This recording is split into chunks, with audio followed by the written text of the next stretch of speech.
Hello and welcome to episode 3 of Almost Got It.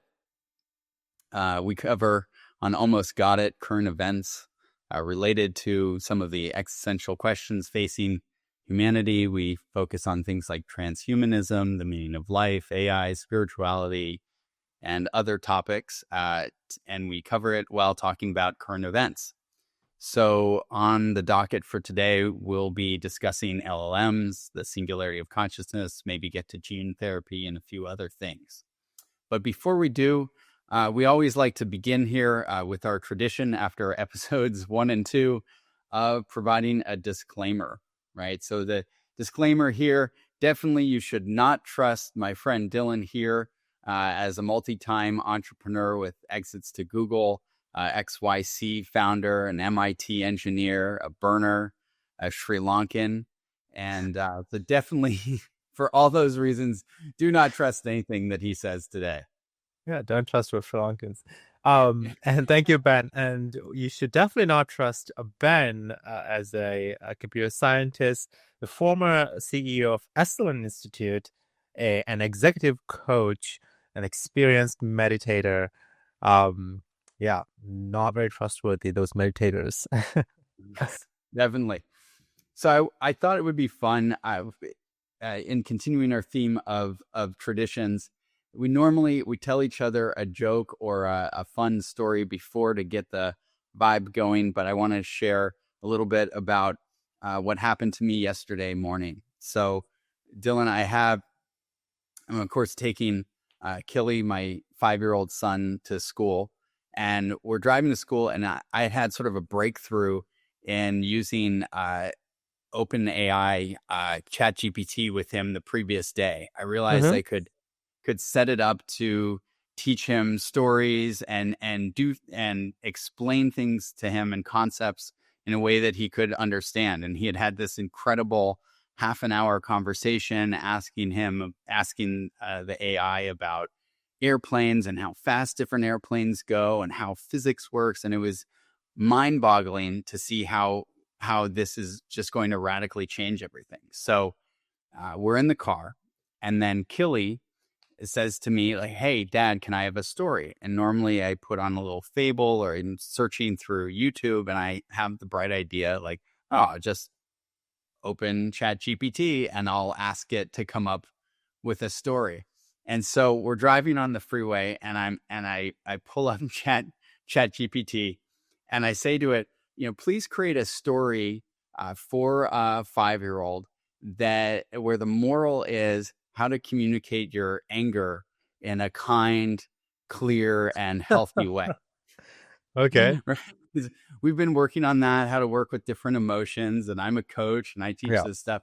But of course, when you're on the freeway, I don't know if anyone else has experienced this or you've experienced this, but it doesn't work so good when there's background noise. So halfway through me explaining it, it goes, "Sure thing," and starts rattling off into this story. And so I'm like, "No, stop. And I'm trying to stop it. It won't stop. And I have to hit the X button. And then I open it again and I go through explaining the story and the moral, and it needs to be for a 5-year-old and all this. And then it interrupts me again and starts telling this story. And after 3 or 4 times of this, I'm going, "No, stop." And I'm jamming my finger onto the AI, trying to get it to stop and at least listen to me for the whole duration of my prompt. Yeah. And from the back, Killy says to me, he goes, "Dad, maybe if you were kinder to the AI, it wouldn't interrupt you." Oh, man. And so I thought, oh, is perfect. I mean, one, great moments in parenting there. I shared, I go, well, the irony. we teach what we need to learn. Yeah. But also I thought it was really interesting that Killy intuitively was leaning into how do we AIs. What do you think, Ben, as a parent? What do you think a child thinks when they see those videos of, Boston Dynamics to all these robotics companies that they post where they where they poke a humanoid bot, and they just like it looks really cruel, even though we know it's not cruel because it's a machine, right? And they would like kick it and like punch it, and like the robot would fall and stand up. But then like when a child sees it, that must be like a really kind of a weird thing for the child to see, right? Yeah. Well, I mean, so one of the things that was interesting from a couple days ago when Killy was having this interaction with the AI is he started asking the chat GPT how it worked. He's like, Right. are you in a room? And his default assumption is that it's a human. Fascinating. So he's Yeah. like, are you in a room with lots of other people that know all these things? Wow. Right. So That, Killy, your that was his. 5-year-old boy, is asking ChatGPT this question. Yeah, I mean, he assumes that he's on the phone with another human somewhere, and then Yeah. the best example of what he can imagine is that there's a large room full of people, and he Wow. asked it a question, and then it goes and talks to other people, and then ChatGPT started explaining, "Well, no, I'm not, human," and then he's like, Yeah. "How do you know how you were created?" Right? And Wow. he got into this deep conversation. Yeah. So I think there's probably, I mean, I have a data point of one, right? That Hmm. there's sort of a default presumption that Yeah. it has feelings and things like that. Although I don't Right. know, I've seen Killy smush an ant, and didn't Right. it didn't occur to him that it might be a living, feeling creature. So Well, I mean, a ChatGPT might actually appear more lifelike and more conscious to Kitty than an ant or even like a chicken, right? yeah, Or a cow, like he's because talking to her. this thing is talking back to you, and yeah, it's that is fascinating. Well, to me, that I got a flash of what's to come, right? I mean, Yeah, at Google, and this was well over a decade ago, we always thought that the end of humanity would come as a AI inside of a cute little plush toy. well, Right. I'm certain, as we know, Character.ai, the company that creates bots, that you can create a bot with any persona. And if I remember this correctly off the top of my head, the daily session lengths for this product tends to range in like 2 hours plus, at least to a lot for a large cohort of users. That's wild, and people are just like sitting there talking to these LLMs. Yeah. Well, I mean, to me, I immediately saw for Killy just with me setting up the prompt, and Yeah, I needed to watch him because I don't know where it could go. But he spent a good half an hour just asking it right, questions about how the world right, worked and following his stream of interest. And so, to me, if you had some guardrails on there and it had a video, yeah, monitor or something yeah, built in, and you just said, well, like, hey, anything, you can teach Killy anything, in math, science, literature, some yeah. safety controls on there, and he could just interact with it, and it could just generate infinite content, Absolutely, right? Like absolutely. That's I had it create a role playing game for him yeah. that was designed to teach him emotional intelligence and other things, Yeah, right? I'm And so so jealous that these kids are going to learn through the topics that they're deeply interested in, and it's very cool because you can just go down any rabbit hole. This is a perfect segue actually to talk about our first story, maybe the biggest AI related news of the week. I mean, there was a lot of AI related news. What stands out is that multiple companies released frontier models, um, SOTA models, including Grok 3 from XAI a couple of weeks ago. That they built the biggest GPU cluster in the world called Colossus, and they ship their first model, and that's beating benchmarks and kind of ranking as the first or top model in chatbot arena. And then I think that got a number of other companies to release new updates to their models as well. Anthropic released Sonnet 3.7, the latest version of their LLM that seemed to be doing the best at coding related tasks. And it was already quite good, and now it's even better. Engineers in my company are starting to use it. It's very cool to see. And then OpenAI, of course, yesterday released ChatGPT 4.5, which is the update to ChatGPT 4 and then this is something that they've been working on for about 2 years now. And something that's really fascinating is that these models are kind of diverging in their capabilities a little bit, but then also they're all getting better.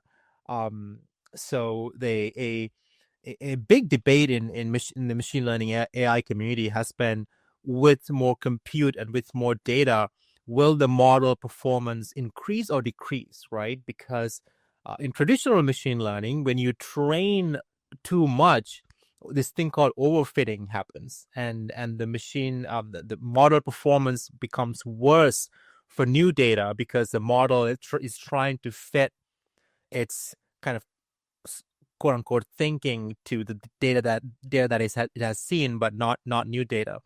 Whereas whereas with LLMs, we're seeing this phenomenon called double descent, where with training, it the model performance increases to up to a certain threshold, and then it just maybe get worse for a little bit, but then tends to increase again. And what this means is that by building bigger and bigger GPU clusters and stuff like that, we're continuing to get performance gains. And to your point around a child talking to an LLM, the big advancement with GPT 4.5 seemed to be the model that's best at kind of communicating naturally, things like writing. Some people are saying that this is like a watershed moment for LLMs being able to write, and it's able to kind of write poetry and essays and stuff like that in a very natural way. Wow. And what would you say are the implications for our friends in tech? Like how is this changing the industry overall? I think the biggest takeaway still continues to be that that AI is progressing at the rate that one would call the fast takeoff scenario, where it is actually getting better at a very rapid exponential rate, and nothing is really slowing it down. And then the other really fascinating news here is there's another company that released something called a new model called Mercury, and this is really fascinating because all existing models sort of use next word prediction to do the thing that they do, right? And essentially predicting text from left to right. That's what it does. This new LLM that this company released is called a DLLM, D standing for diffusion. And diffusion-based models, what they do is what you see with these image generation models. They kind of, you could say that the model imagines a kind of an image out of the noise, and then like removes the noise and arrives at like a final version kind of simultaneously across the board, as opposed to when you predict text from left to right, right? And this company released the first DLLM for text prediction.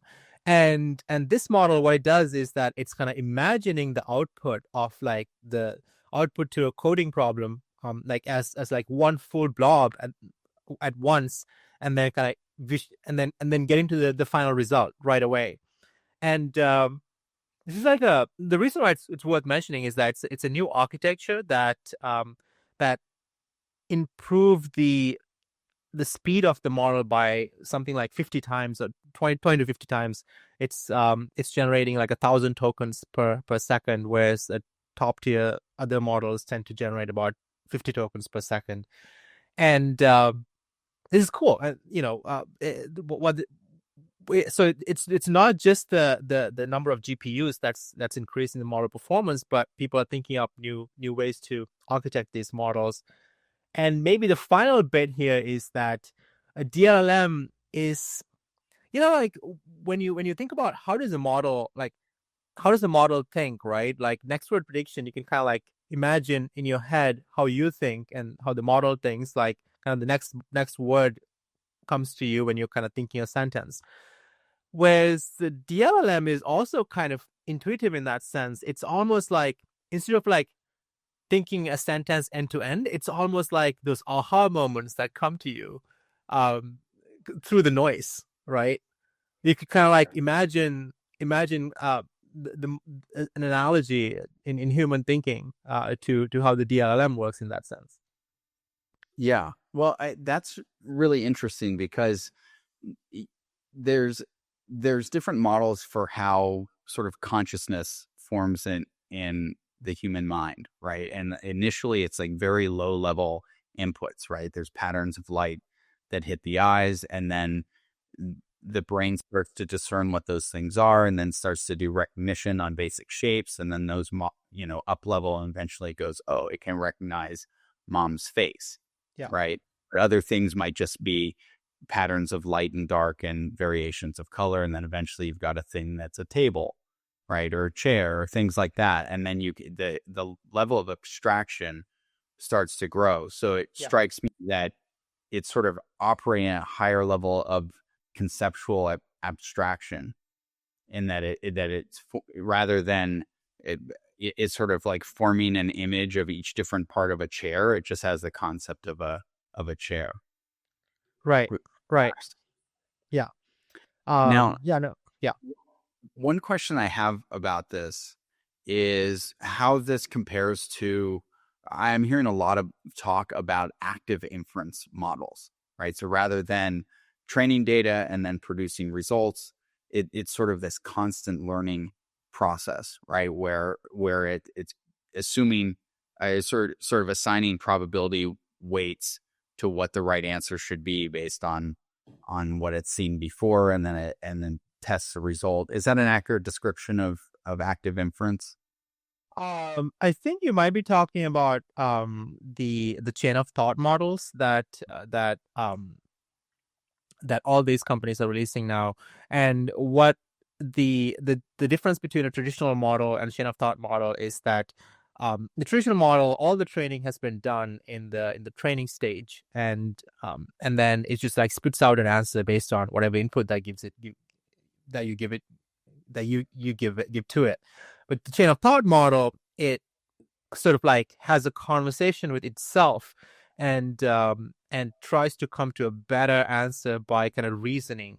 And these chains of thoughts are you can train the model to get better and better at thinking. It's almost like, Ben, you sort of the example with Killy, your son. As a father, often you'd be talking to your son, I'm sure, and training him to think, right? It's like that old adage, give a man a fish versus teach him how to fish, right? Type thing, where you're always trying. This is why kids go to school. They're not going to school ideally not to learn a bunch of facts, but to learn how to think. As it's similarly, with chain of thought, you're kind of you can abstract away the patterns of thinking, and identify better and better ways of thinking, and then train the models to think more before they answer. Yeah. Yeah. Well, so let's bring this back to, what are the implications of this at the highest level, right? I mean, what we're hearing is that essentially there's this continued acceleration in the power and abilities of each of these LLMs. We're seeing them perhaps start to differentiate into what their abilities are. What do you think that means for humanity and for continued march of technological innovation? Well, I think what it means in the short term is that that you get enormous performance gains, and we can do all the things that we're talking about doing. So, for example, let me share my screen here. This is this new model that we're talking about, plotted against existing frontier models. And Yeah, and for our listener only folks, see, maybe you can describe it for yes, them so that they absolutely. can get So a picture. this is what we're looking at, is a graph that plots the quality of the output versus the speed of the model, how quickly it outputs the gets the answer. And this Mercury model that we're talking about, this diffusion-based LLM, a new architecture, it's able to get to um, a really good, high-quality answer, like 50. All right, let me share my screen. So for the listener who is on audio, what we're looking at here is a plot of models in their output speed plotted against the quality of their output. And what we're seeing is, there's a cluster of models to the far left, all the models that we have heard of from Anthropic and OpenAI and so on, and they all, you know, certain levels of output quality, but then they all take a certain amount of time to obviously spit out a token, as in like how quick they are, right? And what's really remarkable about this DLLM based model that came out is that it's like 20 times to the right.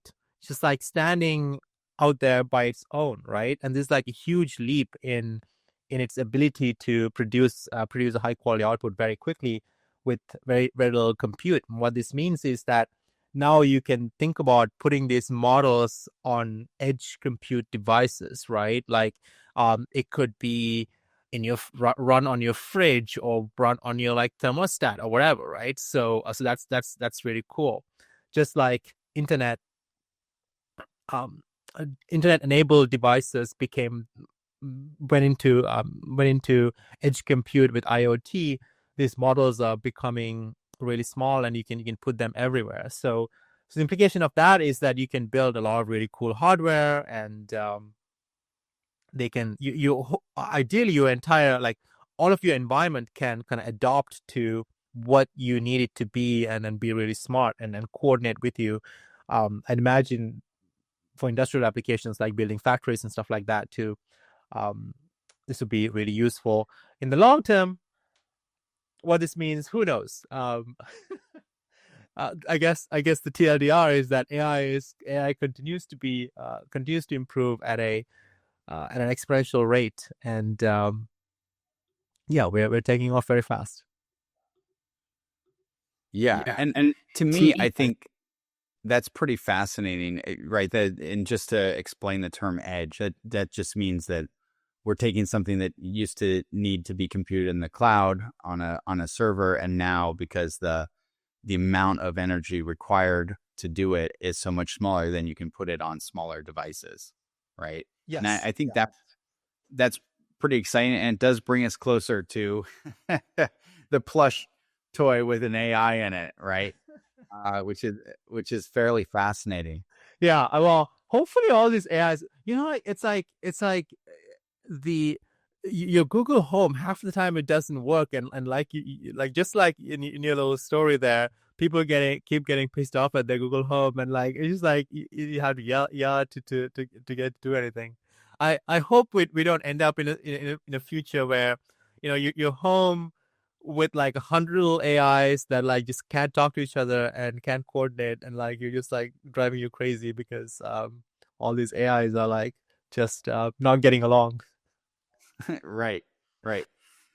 Well, so, and this might be a nice segue into this next topic here, right? Around the singularity of consciousness, right? So this researcher, Mehmet Ishmael, right, shared this note titled "The Singularity of Consciousness." And why don't you talk a little bit, Dylan, about what's interesting about this note that he came out with, and the thoughts that he's proposing here? I am blanking a little bit. We should cut this piece off. So, okay, so let me summarize it, right? So what he's talking about is that AI may soon be perceived as conscious beings, right?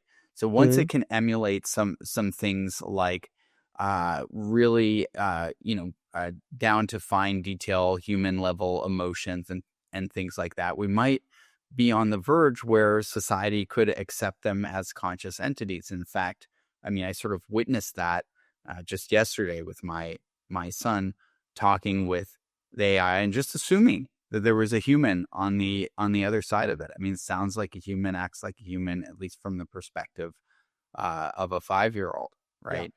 So what happens when we as a society truly can no longer distinguish between them as human or not? That's a really great question, right? This is the whole debate about consciousness being sort of a black box. If it acts conscious, feels conscious, sounds conscious, is it conscious? I mean, like, who are you to say it's not conscious? And the debate on this is just so wide. And first of all, I think the one of the biggest societal debates that's waiting in our future is exactly this. And this is going to happen like next year. And I think this is going to pale in comparison to every single moral debate we have had in maybe history of humanity, right? We're just coming out of, I don't know, like sensitive topics like Black Lives Matter to transition, stuff like that. The topics that came out in the last few years to in the last century, things like civil rights movement, and then even going further back, religious rights, voting rights, and stuff like that. But this debate, right? Like all those debates were about like sort of factions of humans, and people kind of had a sense of like what's right and what's wrong. Whereas the debate around is AI conscious and how do you treat it? And how do you treat it, especially if it's acting conscious and you don't know if it's conscious? I don't like, man, that is going to be wild. Well, and didn't we recently have a petition where over 100 AI researchers signed it advocating for AI rights? Yes, yeah, we did have we did have a petition go out or something like that. I was just listening to an interview with Jeffrey Hinton, who is sort of like the godfather of AI, and he invented the backpropagation algorithm um, that is at the root of all of modern AI, and he already thinks that AI is conscious in his definition, right? He's like, well, it can do everything that a conscious entity can do. So, yeah, who's to say it's not conscious? Well, and to me, this is the interesting thing, is to start to actually tease out, what do these words actually mean, right? Like, for example, at Esalen, one of the things that we would talk about often was the possibility that AI would teach us what consciousness is not, Hmm. right? That consciousness was often conflated with intelligence, Mm-hmm. right? The ability of the AI to make reasonable answers or deduce solutions to problems or things like that. And at least philosophically, there were many people that held the standpoint, the position that the consciousness was not the intellectual side, right? Hmm. Because you could see that go away in people, or you can see the intelligence develop, and yet we have this notion, like, for example, that a baby is conscious, and yet Yeah. they can't respond in all of the ways that an adult has. But Right. we intuitively know this. And so what does that actually mean?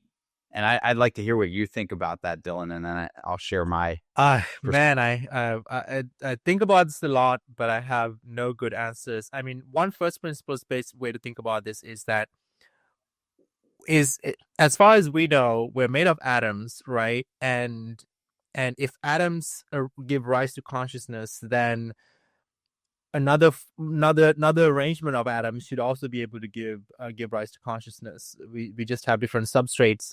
In we have like neurons and meat in us, and AI has digital stuff, I guess. But it's the same type of information that's being processed. And so from that lens, my intuition is that I don't think there's any magic to consciousness. Um, we can talk about implications of like, is there a quantum element to consciousness and stuff like that. There's evidence for it and evidence against it. Um, but ultimately, I think we can all agree that a lot of the processing thinking that we identify ourselves with is very much tied to neurons that are kind of you know made of matter and things that we understand, and all of that probably are things that can be captured by AI. So I think AI will become conscious at some point. Yeah. Yeah. And it's interesting because there's this notion of the hard problem of consciousness, right? Yes. Like how do you rearrange atoms and use physics, and then eventually something goes from not conscious to conscious. And one of the things that I've heard said, and I'm quite a fan of it, is it's only a hard problem if you think that consciousness arises from physics and not the other way around, Mm. right? So it's interesting to me because I feel like what we're seeing is sort of this march forward with science, Yeah. of asking better questions and developing better technology to document what's already sort of known in some ways.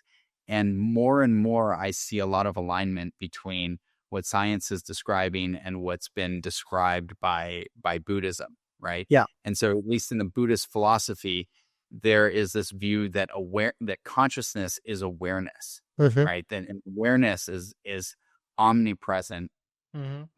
and then different events can arise within that field of conscious Mm. awareness, right? Mm. In that sense, there's nothing that's outside of consciousness, but then there's different, in a sense, densities of consciousness, right? That in this vast ocean of consciousness, you can have these individual waves, and there's a wave that's Well, still in, there's a wave that's been. but let's break that down a little bit. So when we say we have awareness, and then there are these things that arise in this field of awareness. Well, an AI today, an LLM, for example, has really one method of input, which is really when you type something on your keyboard, and that whatever token or language, words, sentence is fed into the AI, and the AI spits out an output, right? Now, you as a human, you can get that type of input. Like Ben can talk to Dylan, and you tell me a sentence and react to it. But then I get input a million other ways all the time, because I live in this body that is kind of evolved to be perceptive to all of my environment, right? And Yeah. so perhaps if an AI had a body, right, and if it's reacting to sort of like everything that that I'm reacting to, then could you not argue that then in that case the AI would also be holding this awareness, and then sort of like things would be arising in its field of awareness as it's feeling and reacting to a multitude of sensory inputs through the environment. Yeah. Well, and that's my own theory, is that the AI is becoming another wave in the ocean of consciousness, Hmm. right? And it could develop other senses, right? Yeah. That we have no knowledge of, Yeah. right? It So would be yeah. It would be interesting to see if giving an AI a body will make a big difference in not just how we perceive if the AI is conscious, but also in how the AI itself perceives if itself is conscious. Because once you have a body, you're kind of tied to, like, you almost kind of have a concept of death, right? Because if your robot body is destroyed, maybe you can upload yourself before you destroy it, but like there's sort of like you can end, like, yeah. So that's interesting. maybe, although it'd probably be easier for the AI to upload itself, right? Yeah. So I think in a way, this might be a good segue for us to talk about how to extend the lifetime of our bodies, because certainly it's not ideal that we have to come to an end. Or some people think it's ideal, but I think both of us at least would like to be around a little bit longer in our bodies. And so Certainly maybe not. you can talk to us a little bit about this latest breakthrough in gene therapy. Yeah. So our next story for this week is there was a breakthrough in telomere extension in humans for the first time. So for the listener, if you're not familiar with telomeres, they are essentially these amino acids at the end of your genes, and so every time your cells divide, uh, the new cells make a copy of your existing genetic makeup, and the copying mechanism, that's just it's just like a there's a really beautiful process that cells go through when they divide to make an exact copy of the DNA. This happens billions of times, trillions of times, and it's able to maintain that information. But the copying mechanism also ends up losing a tiny bit of information every time it makes a copy, because of the copying mechanism and how it works. And as a safeguard against this, nature has essentially come up with this trick where at the end of the DNA, there's some extra amino acids that don't really do much aside from acting as like a little bit that you can discard and not lose anything every time you make a copy, because the copying mechanism is a tiny bit lossy, right?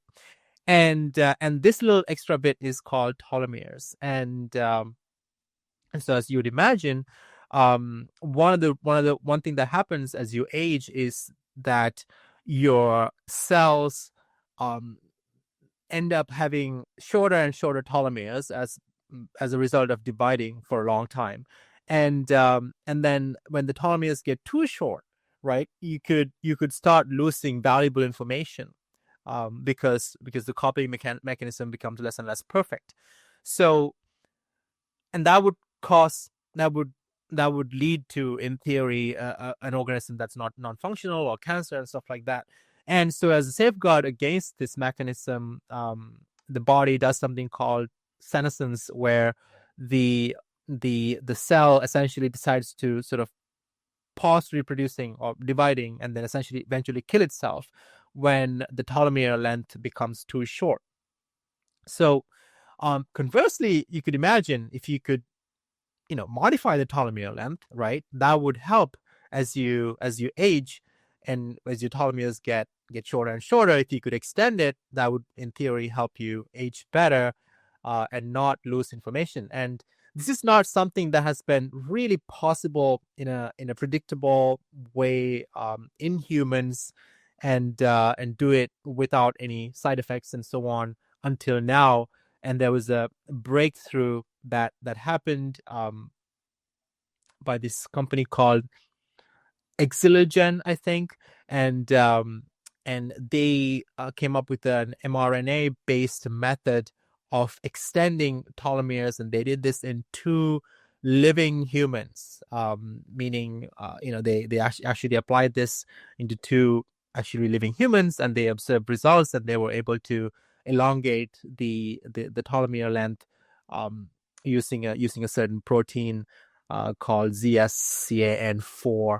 And this is a big deal, as you'd imagine, because now you can think about treating aging and longevity the same way, at least solving one piece of that puzzle. Yeah, I mean, I'd put that on my dating profile. Really long telomere, right? Yeah. Well, turns out actually, Ben, what's fascinating is that there are people who have really long telomeres, and that is not necessarily a good thing either, because that could lead to cancer. Um, because because that would prevent a cancer cell from going to senescence, or like stopping dividing when it Oh, should interesting. stop dividing. So There's like an ideal length here. yeah, exactly. There's an ideal, and I think the ideal scenario is that you can kind of keep tweaking the length of the telomere, depending on the cell type and whatnot. I mean, imagine in theory, a cancer therapy could be that if you could shorten telomere length for cancer cells, right, cancerous cells, and then if you could lengthen telomere length for healthy cells, like that would be a way to fight cancer. Yeah, I mean that sounds super Yeah. fascinating. So, Dylan, when are you signing up for this? this one's probably going to have to wait a little bit. I also have reasonably long telomere still, as since I'm not too old. Um, but Yeah, I that's asked, something, yeah, right? Or have you already done a test for this? no, I should. I'm not sure if there's a test for this. There might be a test for this. It's yeah. I don't think this is like the biggest anti-aging hack, so to speak. Oh, and of course, can you guess the thing that you could do to increase your telomere length? I'm I'm gonna take a shot in the dark, and I imagine it has to do with working out. Yeah, exactly. Working out. Working out seems to be the answer to everything. It's yep. Yeah, you gotta put up Yeah, with the we're pain and go for that run, get to the gym, keep lifting, and telomeres will be longer. yeah. And for our reader or listeners who don't know, Dylan runs a digital fitness company with a mission to bring wellness and fitness to 1 billion people. So Fitness is get the out first there step to and greatness. exercise, or hopefully exercise while you're listening to us. Yeah, I encourage my employees to go on a treadmill desk, buy a treadmill desk and be on it while on meetings. This is like the opposite of most companies, where most companies, like, I think people get annoyed when they're on treadmill desks, but we're like cheering people on. I love it. So We should have an episode with like the top 10 non-obvious things that Dylan does when running we his should. company. Yeah. I asked ChatGPT to come up with a joke about this story, and this is what it came up with. Scientists are really going to great lengths with this anti-aging research. What? Why is it when it seems like the first thing that's going to be replaced by AI is just dads, right? There's just a nails the dad joke. Yeah, yeah. Sorry, go ahead. Go ahead with the rest of your joke. No, it's that's the whole joke, I think. Well, That was there's some more. the whole joke.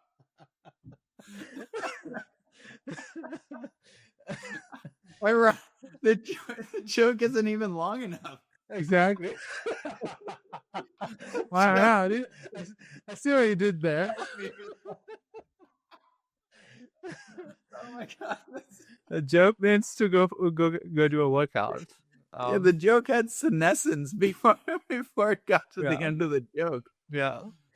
Oh, And or no, then sorry, not senescence. maybe as one last story, I thought it'd be fun for you and I to talk about a as two people who have both been product managers, builders, founders. Uh, we both know how difficult it is to bring a new product to market. At the same time, when certain products come to market, you wonder, like, what were they thinking, right? And so I thought it would be fun to talk about Humane's AI pen saga. Um, if you remember, to the audience, Humane is this company that was founded by ex Apple execs, and they raised $230 million. It's a very large amount of money for a company at seed stage. And they tried to build a wearable AI device that, and they demoed it at, or launched it at a TED event, where it had a lot of really crazy, wild features. It was like touch enabled. You could talk to it. It had its own cellular connection. It didn't rely on your phone, and you could put your palm in front of it, and it would project a laser display on your palm, and then you could basically like make hand gestures to communicate with this thing. Um, Unfortunately, the product didn't do so well. MKBHD, the famous or popular YouTube product reviewer, gave it the rating that it's the worst product he ever ever reviewed, and then they just basically folded and got bought by HP for $116 million. So, anyways, yeah, I'm deeply empathetic towards all founders in general. At the same time, I found myself thinking, like, this is like a pretty strange story. Any reactions, Ben? In what you may have done differently here, and any advice to budding entrepreneurs?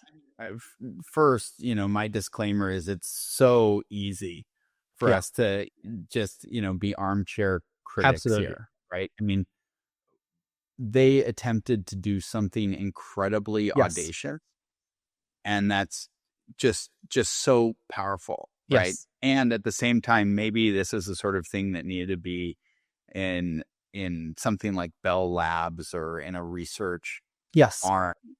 And what I've noticed is, there are a handful of early adopters, but there's a couple of challenges that they ran into, right? One is fundamentally just things have to have an ease of use and be Mhm. really intuitive. If you're going to innovate in how someone interacts with something, it has to have a really low degree of friction, right? Right. Like one of the things that we used to talk about, for example, at Google is, let's say there was a feature that we knew that users wanted. They wanted some sort of privacy feature, but we didn't want them to actually engage with it. Yeah. If we moved it behind one single click, Yeah. right, which we all know how trivial it is to do one click, move behind one click, 90% drop off in someone's usage, right? And so if you just that little bit of friction, that little annoyance of a click to that, it just makes it that much harder. So if they have any of that, and here they're doing something so innovative in a first gen product, that if it has that friction, very quickly people are going to get frustrated. So that to me is challenge number one.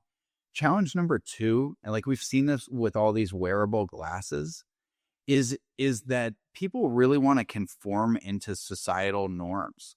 There are the rare person like yourself who's willing to not conform, Yeah. right? And so this is such a different thing, that you're projecting a thing on your hand and you're engaging with it. I mean, you're just announcing, hey, I'm this, tech geek nerd, and I'm doing this weird thing, and I have to be comfortable with people just staring at me Right. around them. And Yeah. so the education of people it really takes time. Like I Yeah. don't know if you remember, Dylan, the first time there was a Bluetooth earpiece, Yeah. right?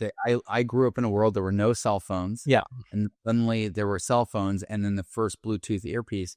And I just remember people walking down the street talking into this thing, and I would just assume that they were a crazy person. I lived in San Francisco, and people would walk down the street talking out loud to no one, and they were crazy, right? But the value, it was like one tiny change, but the value of it was incredibly high, and then over time that became normal, and now it's ubiquitous, right? But they were trying to push a whole array of changes in human behavior all at once. So I think the adoption curve, like this could still happen, because it's a higher bandwidth way of interacting, but it's going to take a long time to get there.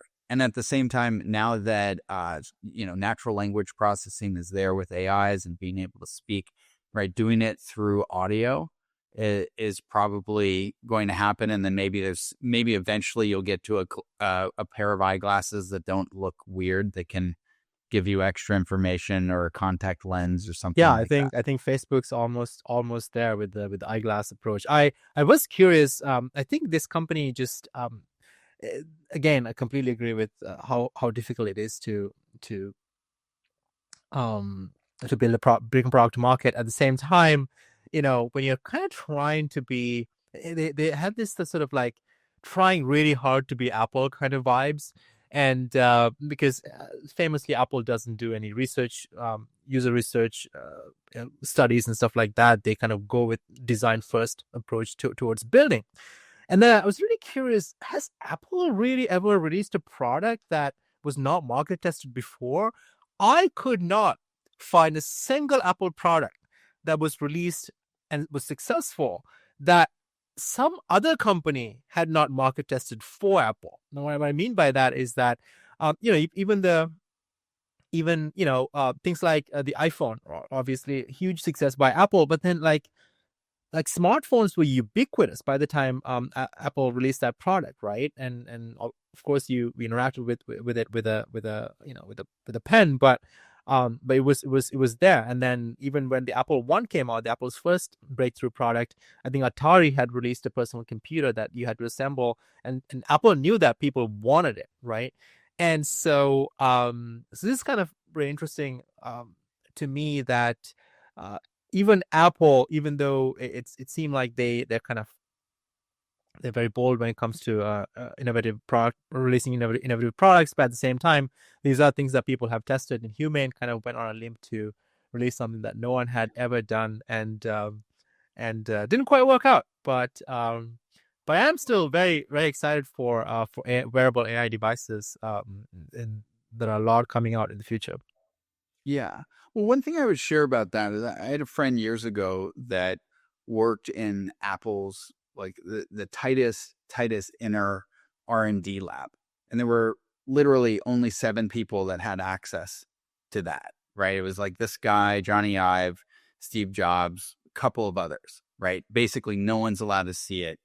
And he told me that every year he would build a version of the iPad Mm-hmm. using the best technology possible. And Yeah, Steve would come and look at it and say, it's not ready yet. Right. But so there was, to me, there's some internal thing of them trying it and seeing if it would work. And then they did the iPad so many times. And then the iPhone opportunity happened.